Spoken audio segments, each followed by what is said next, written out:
Hello, my Ozark friends. How are we doing today? This is Vincent Anderson. Welcome to Ozarks History.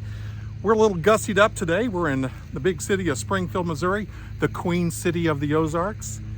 You don't really hear it called the Queen City that often. As I was a kid, you'd hear that on the TV station and the radio stations quite often, but Springfield, the Queen City of the Ozarks. Here we are in a cemetery called the East Lawn Cemetery on the little northern half side of Springfield. Beautiful old cemetery. We're all gussied up because I wanted to come and visit a gravesite here and introduce you to this gravesite. Something that we've talked about in the past a little bit, but we're really going to get down to brass tacks. We're going to talk about Dr. Jason Fritz Norman. He lived here as an optometrist.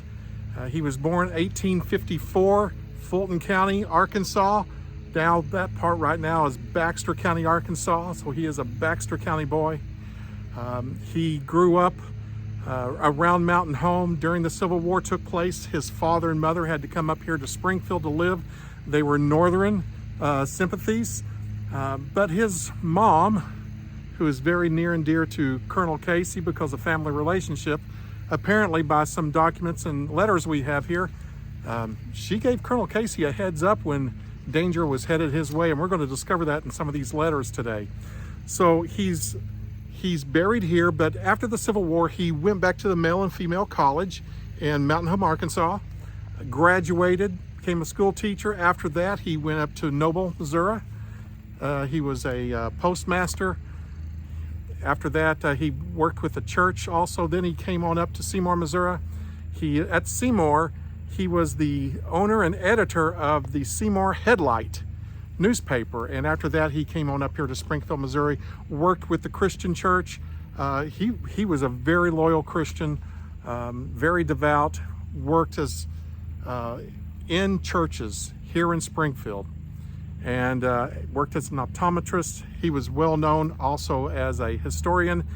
And so while we're here, I've got some letters that came from the Judy Ramey Sharp collection that was given to the Baxter County Library.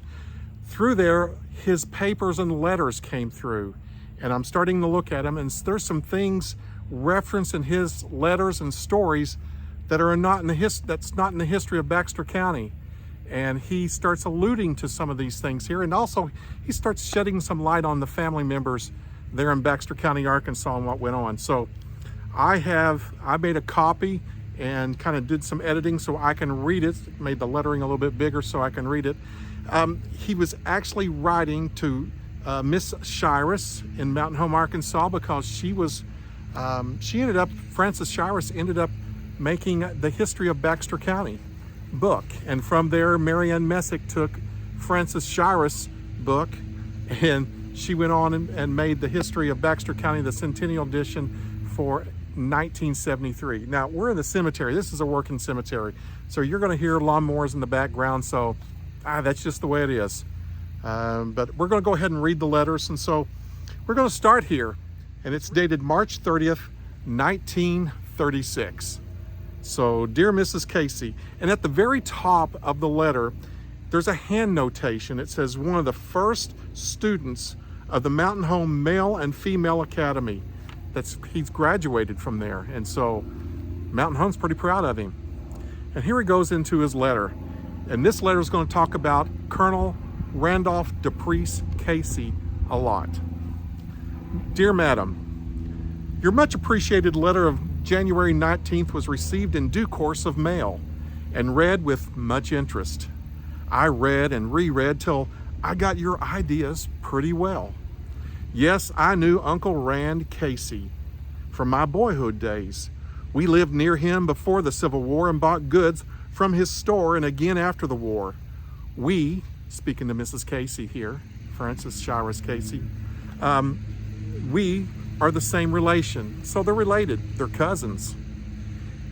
Speaking of Colonel Casey, he was a good-hearted man, what I call a real Christian. After the war came up, my father had to refuge north for protection here in Springfield.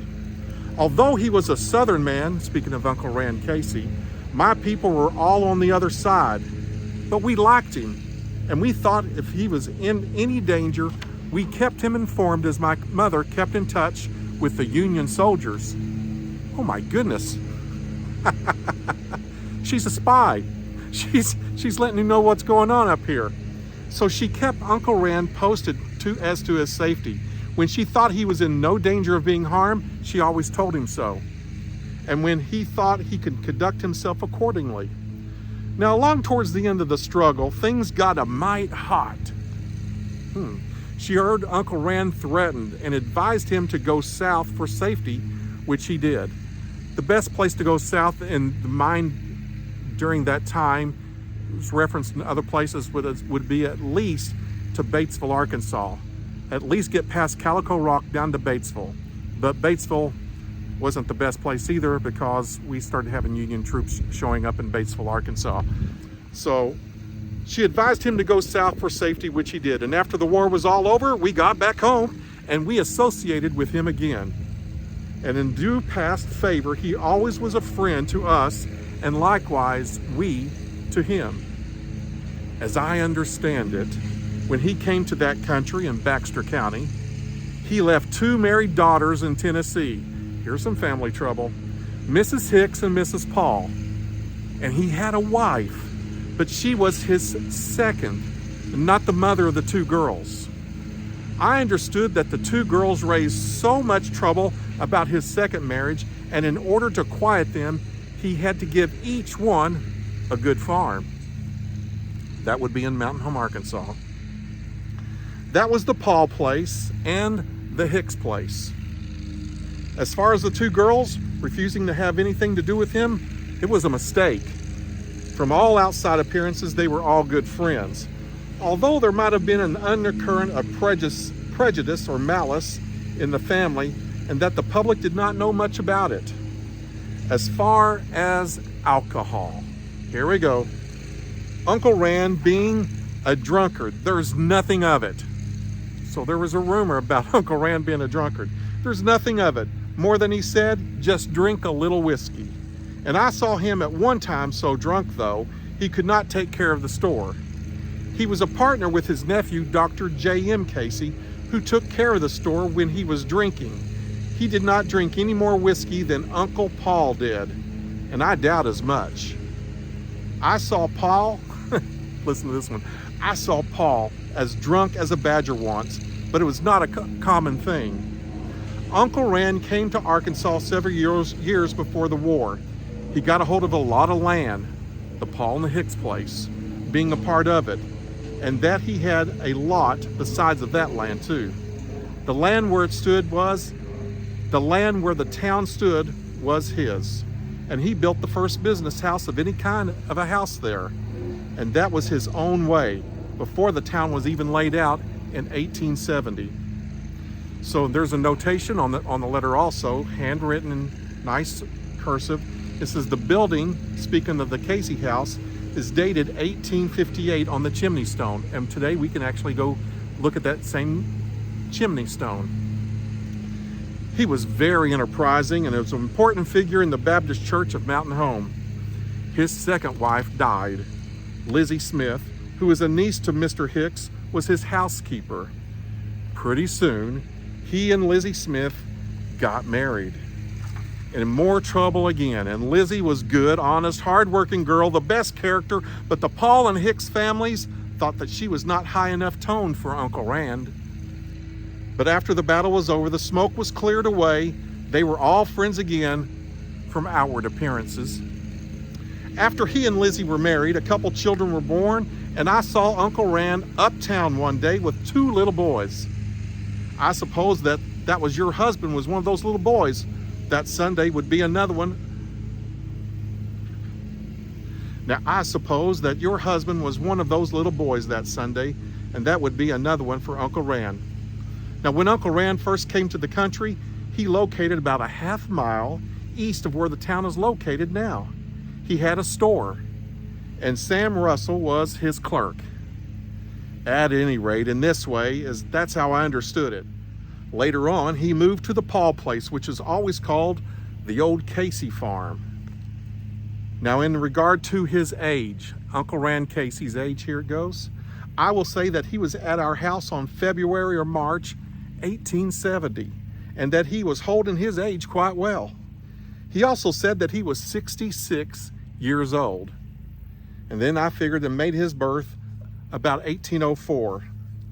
Now, my father was born in 1811, and my mother was born in 1815.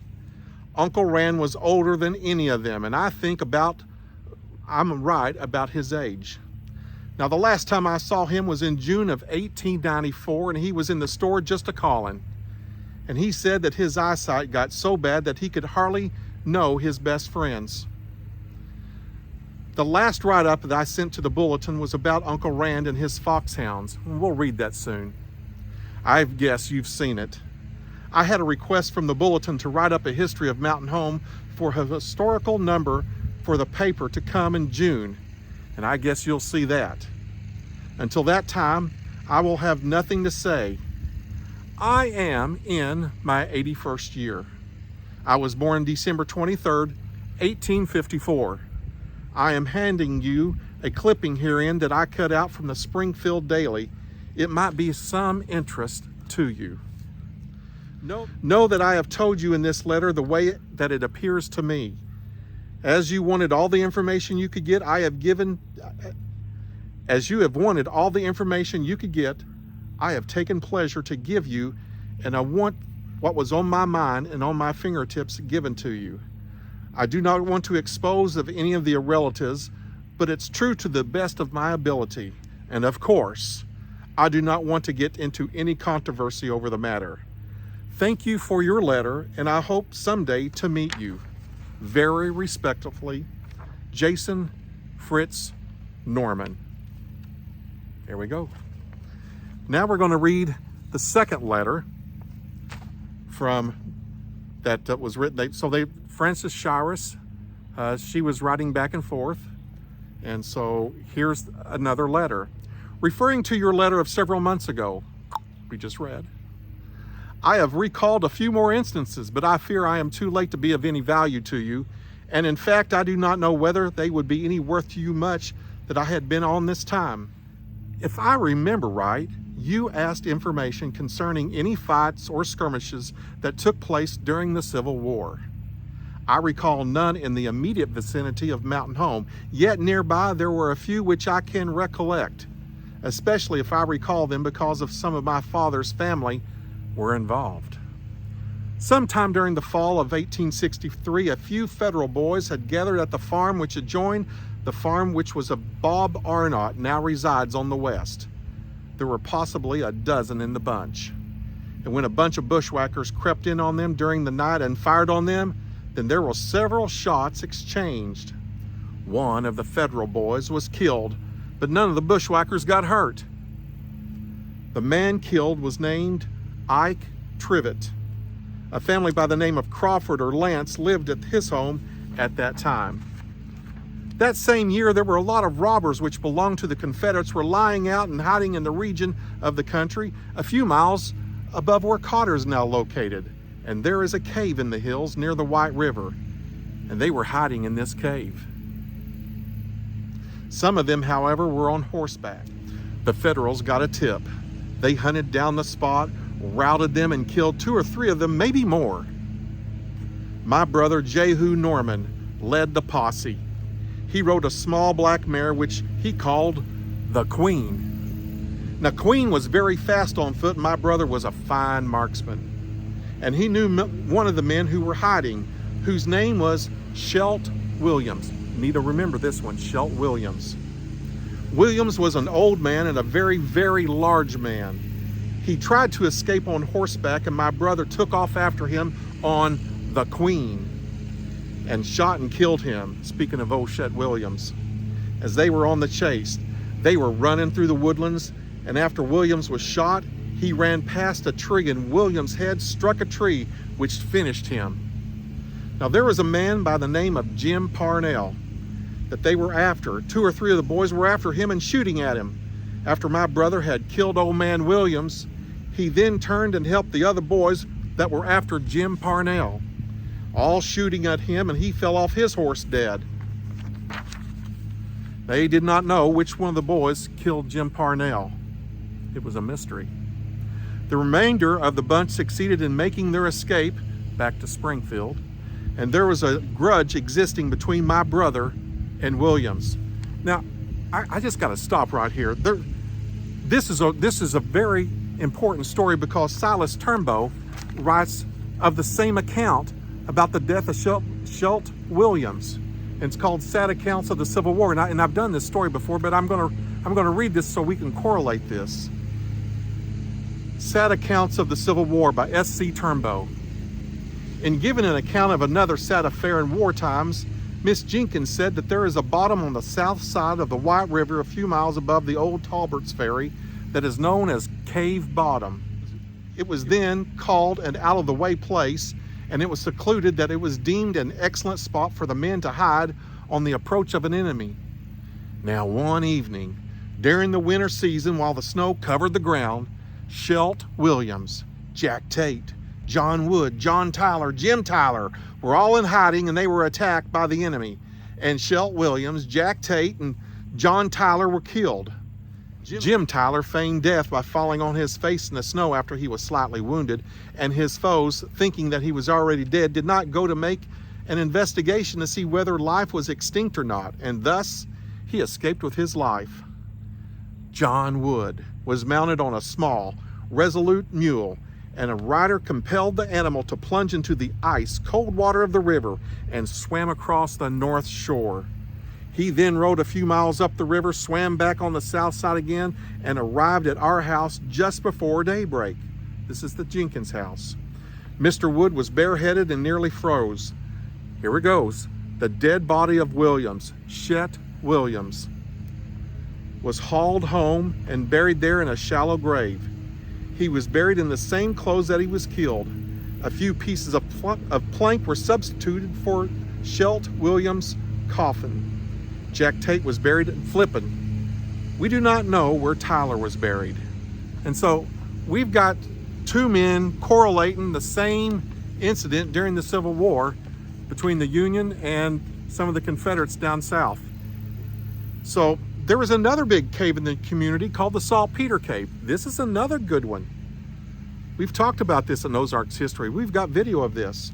The Confederates had a gunpowder plant at the Saltpeter Cave. The Northerners got a tip that the plant existed, and as my brother was acquainted with the country where the powder plant was, thought he knew where it would be located. The Northerners got a tip that this plant existed, as my brother was acquainted with the country where that powder plant was thought to be located. He was appointed by the government to take a posse of armed men and hunt up this plant, and they found it in full operation, and they arrested the operators and destroyed the equipment. They obtained the saltpeter from this cave and boiled it down in large iron kettles, and my brother held the gun on one of the men and made him break the kettles with an axe. The kettles were cast iron and easily broken. After they were broken, they made them throw some of the pieces in the little nearby creek that emptied into the White River.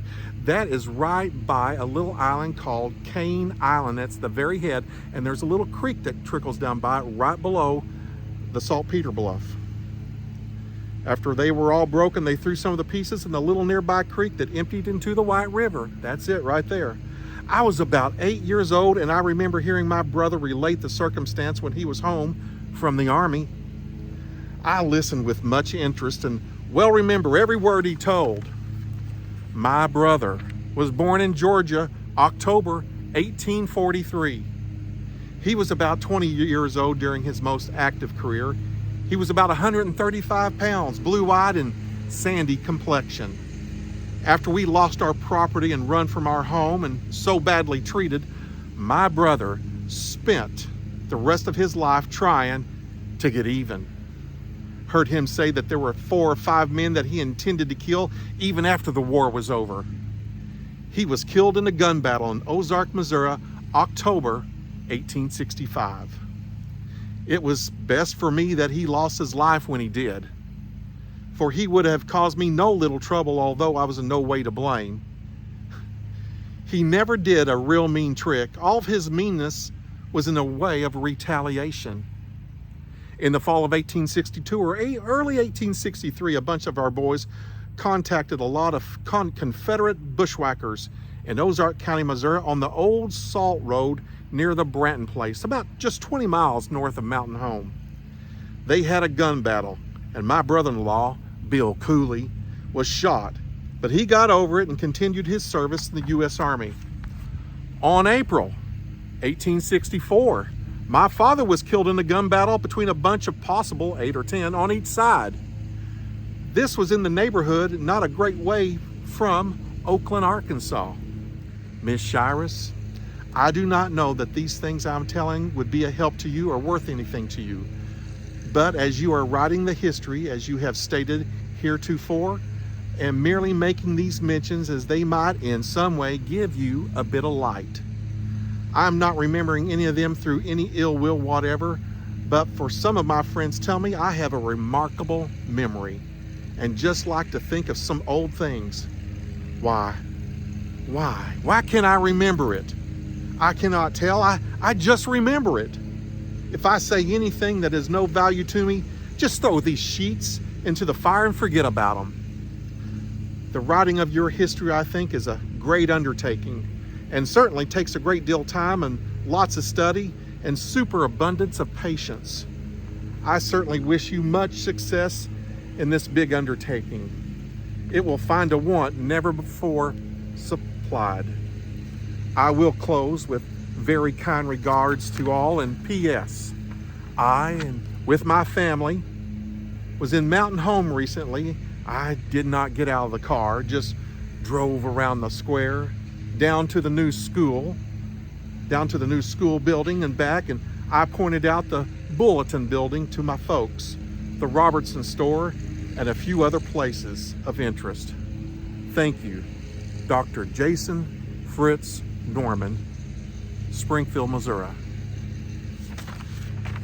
Oh my goodness, there's so many little things to connect in here. This is just amazing. I just love these letters, and I want to thank the family who donated the letters. Thank you, Miss Judy, for saving these all these years. You're not here to see it happen, but they're coming to light of day. So appreciate it, so appreciate it. And that's the letters that we are starting with Dr. Jason Fritz Norman from up here in Springfield, Missouri, concerning the history of the Ozarks, some things with Greene County. He has some Douglas County, Ozark County history, and then going on down to Marion County, Baxter County. I believe these things are just kind of pulling things together. So excited to share this with you. Just couldn't help it, but just want to sit down and spend time with you. Speaking of spending time, I want to thank you for those who are subscribing, spending time with us at Ozarks History.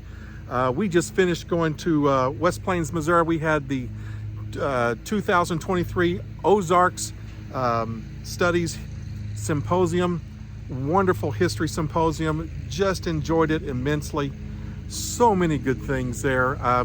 Please go ahead and check out our YouTube channel for the other things and our Facebook. I think you'll really enjoy it. I hope to see you very soon. Bye, doggies. We will see each other again. I know it. I'll see you very soon.